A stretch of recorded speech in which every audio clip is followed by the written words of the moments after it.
Good to have you all with us here. And we're about to have join us here is Rachel Gilmer, who is the co-director of the Dream Defenders, joining us from Miami, Florida. Rachel, always good to talk with you, and welcome back to the Real News.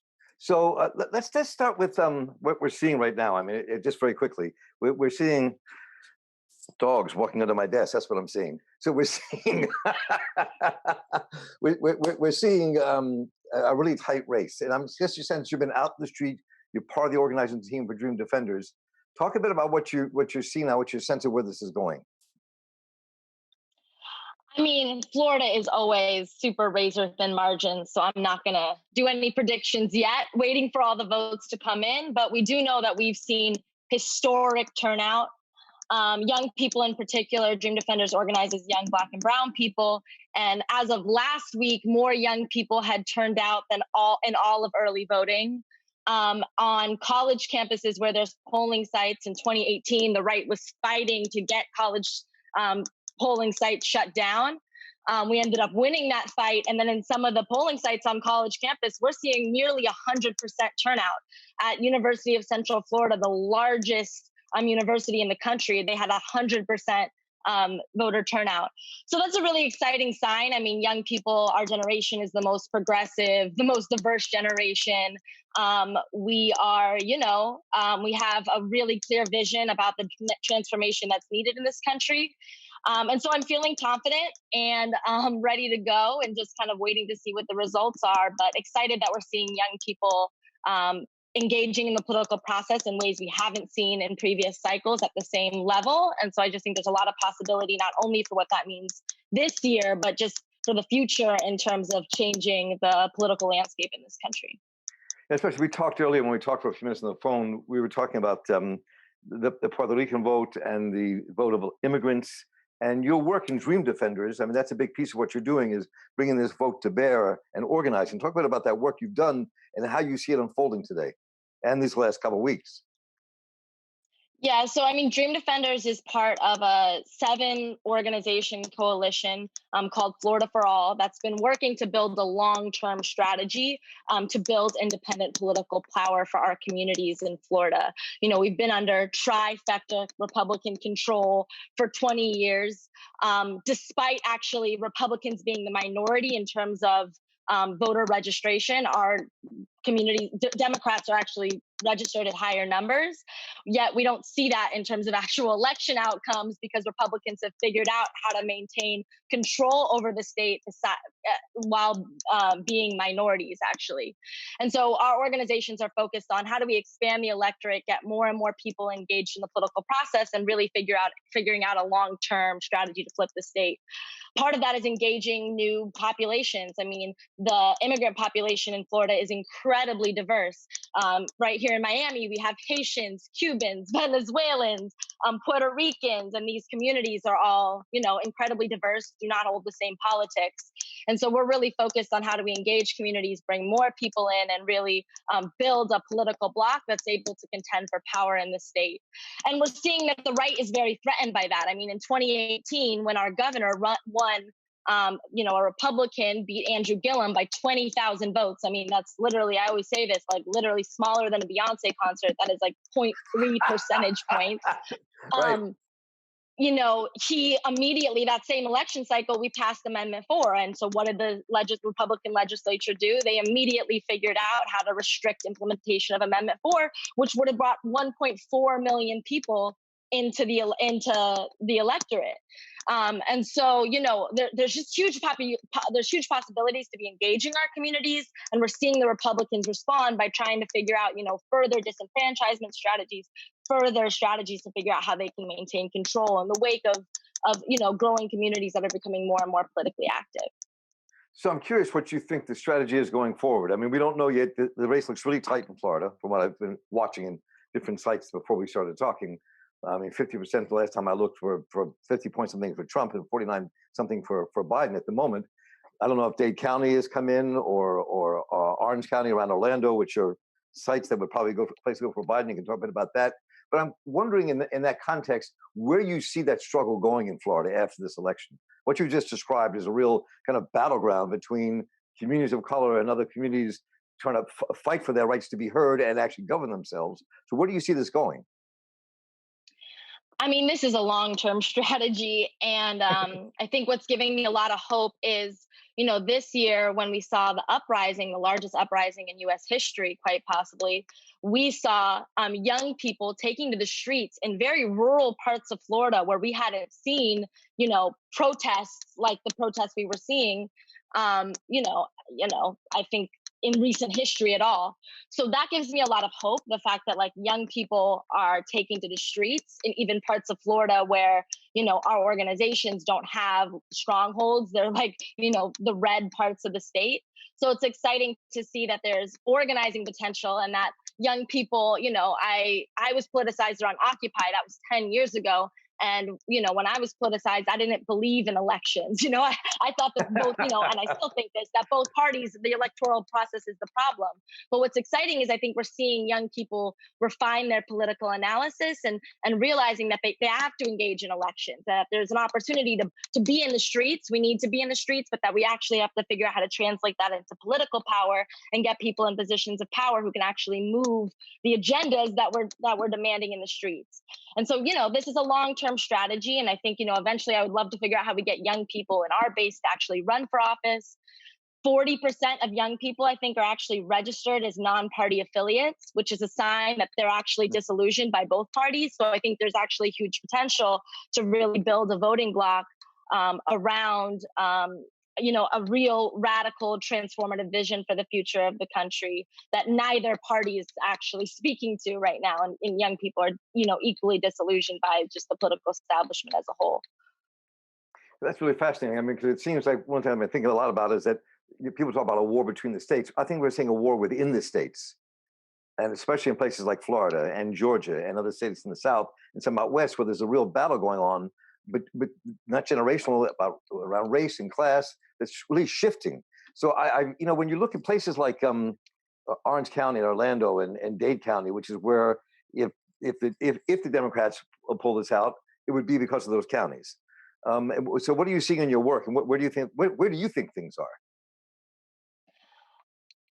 Well, like I said, I'm waiting for every vote to come in, but some exciting things are that like Pinellas County, which is on the west coast, the west coast of Florida, in the Tampa, St. Pete area, that is actually looking like it's going to go blue, which is huge. It went towards Trump in 2016. Duval County, where Jacksonville is, I believe also went for Trump in 2016 and is now looking like it's going to go blue.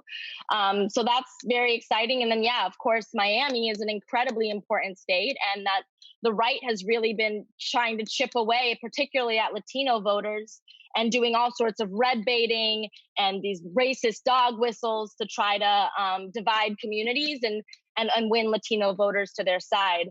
I mean, during the corona, virus over the last few months, when, Florida has had some of the worst outcomes in the country, when our county commission here in Miami-Dade was trying to pass paid sick leave, the right shut it down by just calling it socialism. So, I think we really have to figure out a deep organizing strategy to get people to understand, our economic agenda. And really, the right is very much trying to, get people to vote against their own interests, get people in poverty to not vote for things that would alleviate poverty by, creating divisions between Black and Latino voters, using anti-Blackness, by calling things socialism. And so I think the only solution to that is like deep organizing that actually helps build, support for an economic agenda and helps clarify what it is our movement is about and bring more and more people into it. So I'm very curious about to explore before we have time. This question you raised about deep organizing and what that means post-election. We don't know how this election is going to turn out. I think America's on a real precipice, and it is your generation and others who are going to be who are the leaders and doing the organizing. So how do you see that playing out after this election? What do you have to do when you described what just happened in Miami and Dade County, where the right was able to stop that effort? How could you change that? What I mean, strategically, when you talk about where it failed, what is your organizing? What's the strategy to ensure that can't happen again? Yeah, I mean, I think Florida is a really challenging place. Like I said, like we've been under Yeah. trifecta of Republican control for 20 years. And that's not a coincidence. That's because the right has invested deeply in Florida. The Koch brothers put more money into Florida than any other state in the country. We have one of the highest funded Republican parties. And so I think it is that slow bread and butter work of like figuring out how we build out infrastructure and how we invest in like going door to door and just talking to people that, I think many people in my generation have, I think gotten, obviously, social media has been something that's been really has pushed our movements forward. But I think it's also allowed us kind of skip some of the bread and butter organizing that you just can't skip, like building a base to actually bring people over to our movement. And so I think honestly, like knocking on doors, building support for our political agenda, just through conversations, figuring out fights on a local level. I mean, it's really exciting that here in Miami, we actually our primary for our Miami-Dade mayor, it went to a runoff between the most conservative person on the ballot and the most progressive person on the ballot. And if the most progressive candidate wins, Danielle Levine Cava, I mean, there's huge openings on a local level to try to be able to push past, to try to organize, and make some real reform and some real change here. So, and that starts with building a base and building political power, and then working to push politicians. And that means getting folks active after the election. I mean, I think so many people are socialized, like November 3rd happens and then I'm done. And we actually need to socialize people to be like November 3rd and the work gets started, So I'm curious, because you're in Miami. So, I mean, I'm curious, to see how you see the election happening. Because, I mean, I do know what you said earlier about the Koch brothers, that the Koch brothers and Karl Rove and his Red Map organization have gotten millions and millions and millions of corporate dollars to ensure that the right wing can control politics in people's states, like Florida, like Indiana, like Michigan, Wisconsin. So what's happening in that race in Miami, which I've not been following, I will admit, but I'd like to hear your analysis of what's going on and how that talks about a larger picture, maybe, in the battle against all the right wing money. I mean, I think people are fed up and we're in a very polarized political environment. We're seeing lots of young people, as I said earlier, out in the streets. And I think we as organizations are trying to figure out how to pivot that towards political power. And I think we're seeing elected candidates who I think represent our movement in ways we haven't seen before. I mean, Danielle Levine Cava comes from progressive organizations, ran for a county commission seat, and, sat on the county commission, is now running for mayor. And so I think it's a sign of like actually our movement's grabbing hold of the political system and actually having candidates who represent our interests on the ballot.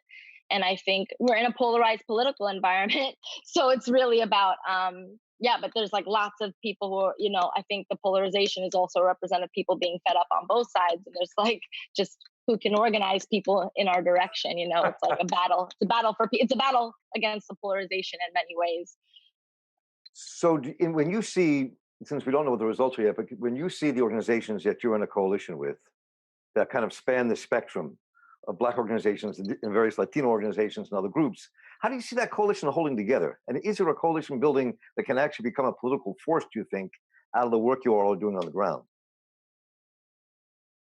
Yeah, I mean, that's exactly what we are trying to do. I mean, Amendment 4 was an example of this. Florida Rights Coalition, led by formerly incarcerated people, has been pushing for this for 10 years. A coalition of organizations came behind Amendment 4, collected 1 million petition signatures, got it on the ballot, and then it won. So I think more and more ballot initiatives.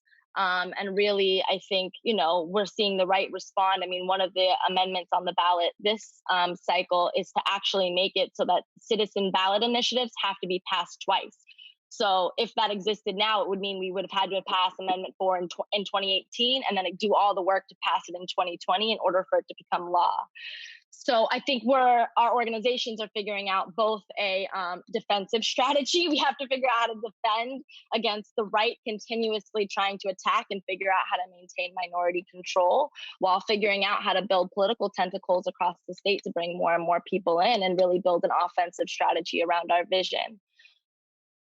Yeah, I think that one of the difficult things here in any political community organizing at the moment is thinking through how you is figuring out a strategy that you battle the power of the right. Because clearly, in places like Florida, they have gained control. You just said they control the governor's mansion, both parts of the legislature. So it becomes it's a real fight. But it seems to me that the numbers are on your side, not their side. Yeah, right. I think the other dynamic we're up against in Florida is like the Biden campaign didn't really, and the Democratic Party didn't really have a ground game in Florida. Much of that was left up to our organizations, which I think is just another dynamic that makes it hard for us to win elections. And I think, part of the reason our organizations came together to form this coalition is Florida is such an important state nationally. And we see millions of dollars pour into the state on the presidential election cycles and then immediately dry up. So it's very hard and then much of that money ends up going to national groups that parachute in and don't have a long-term investment in figuring out, in our communities. They don't have long-term relationships in our communities to really be building the type of political power necessary to be able to flip these elections long-term. So part of the reason our organizations came together was to actually combat this dynamic, because we found that we were so often in competition with one another, sort of moving from cycle to cycle, moving from campaign to campaign, as opposed to thinking like long term, how 10 years out do we get a people's governor elected? What is the 10-year strategy to do this? I mean, this is slow work. The right had a 30, 40-year strategy. So a lot of what we're really thinking about is, how do we come together? We need a really robust movement ecosystem. What are the type of capacities we need to build? The right has a policy machine and donors networks and grassroots organizations. I mean, Turning Point USA is literally all over college campuses across the state. They have policy organizations. They have candidate recruitment organizations. And so our organizations are really coming together to think about what is that type of infrastructure that's needed to actually move a long-term strategy. This isn't just election cycle from election cycle. This is a long-term strategy to build the type of political power needed to actually be able to transform the state. And that's like a 10, 20, 30-year project. So despite Donald Trump sitting where he sits, and the power of the right growing, you don't sound pessimistic, Rachel, about the power that you represent and of the people you're organizing with.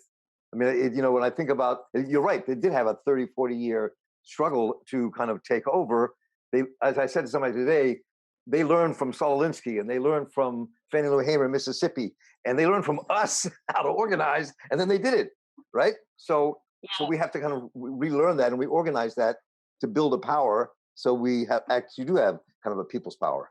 I'm feeling confident in the fact that our organizations have talked to millions of voters. That we just had lived through a movement moment in which we saw millions of people take to the streets all across the country, and I'm feeling confident that that's going to translate into political power and results tonight. So thank you again for having me. No, thank you. And I mean, you represent what the future is in terms of building a movement in this country and making things change. And I deeply appreciate the work you do, the stuff you've been writing, you're organizing with offenders. I mean, you're really doing an amazing piece of work, and we really do appreciate it. I know you got to run, but I appreciate the time you've taken. I look forward to many more conversations and really following what you all do in Florida, because I mean, this is just the beginning. No matter what the hell happens with the Electoral College in Florida, this is literally the beginning of your struggle. Yes, most definitely. Well, to check out more about our coalition, you can go to floridaforall.vote and learn more about the efforts that's happening, not just with Dream Defenders, but again, this group of organizations coming together and really trying to build a long-term plan to flip Florida. And then you can go to dreamdefenders.org to learn more about the Dream Defenders. Rachel Gilmer, it's always great to talk with you. Really good to see you. And maybe when COVID is over, we'll see you in Florida. Yes, I hope so. All right. Thank you all so much. Thank you. Thank you. Thank you. Bye-bye. Bye-bye. So we've been talking to Rachel Gilmer, who joined us from Florida. She had to go. She's working the polls and organizing in Florida, and she had to run. So before we hit our next segment, which is coming up shortly, I think that maybe